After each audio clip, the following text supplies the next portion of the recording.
I've negotiated vehicles in the past without ever going into a dealership. And I've also never got on the phone. I like to negotiate my vehicles using email. There's no dealership marathon. You're not sitting in the dealer while the guy goes back and checks with his manager. I negotiate by email. And this time, when I'm ordering my new Ford F-350, I'm also going to add ChatGPT.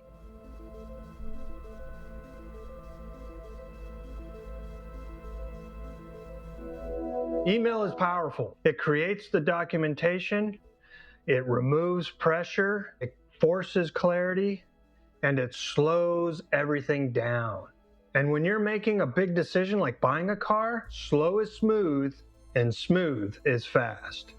Email lets you think before you respond instead of reacting in the moment. But before even starting negotiation, I wanted to make sure I defined what success looks like. It's not just about what's the lowest number I can get on a car.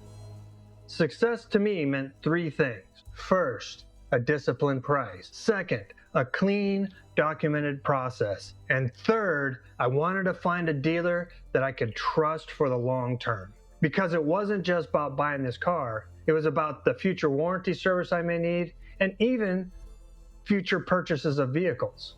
If the deal didn't check all three boxes, then it wasn't a success.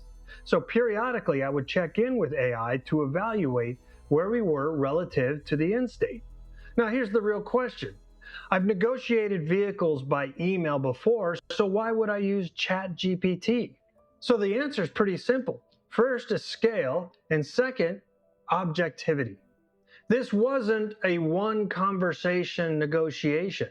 It was multiple dealerships with multiple responses and multiple pricing structures. At one point, I felt like I was negotiating with like a dozen different dealerships at the same time. AI allowed me to rapidly analyze pricing structures, invoice assumptions, dealer behaviors, and ordering details. It summarized all the offers. It compared and contrasted the responses, tracked the patterns, and challenged my assumptions. Not emotionally, objectively. There was another interesting pattern. Some of the responses I received were clearly AI generated. Not just the automated greetings, but structured, templated language that avoided my pricing questions. ChatGPT identified this right away. It pointed out the repeated phrasing patterns, non-specific answers, deflection from the pricing requests, and language designed to move the conversation forward without adding any clarity. For me, that became a yellow flag. Not because using AI is wrong, I'm using it, but because if an automated system is answering your negotiation, then the negotiation hasn't really begun. So my strategy was simple. A short response, re-anchoring the question, and forcing specificity. If clarity improved, they got a green flag. If deflection continued, I moved on. No emotion, it's just a process. At one point, a dealer sent me what looked like a closing sheet. It wasn't a final agreement and it wasn't a clean price confirmation. It was a momentum document. AI saw that and flagged it as a red flag. Again, it's not being dishonest. It was flagged because it was an attempt to shift the tempo before we had an agreed price. There were also repeated attempts to move the conversation to the phone. Now that's inherently bad, especially when you've clearly stated that you prefer to do this deal on email. If the pricing hasn't been finalized, this shift matters. See, phone calls remove all the documentation. Email ensures documentation. That's not an accusation, that's just math. If you want to win a negotiation, it's not about the price, it's about controlling the tempo. There was a moment when I almost optimized speed. The dealer responded quickly, they were very professional, and the pricing looked very competitive.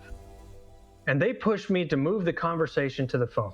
In that moment, it would have been really easy to say yes. It felt efficient, it felt productive, but efficiency wasn't my objective here. The objective here was the disciplined execution towards that defined end state.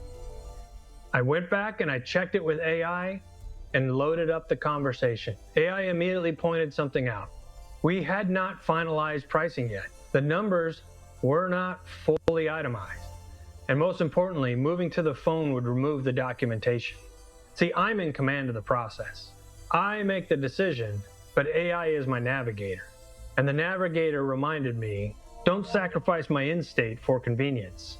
See, I have a simple strategy.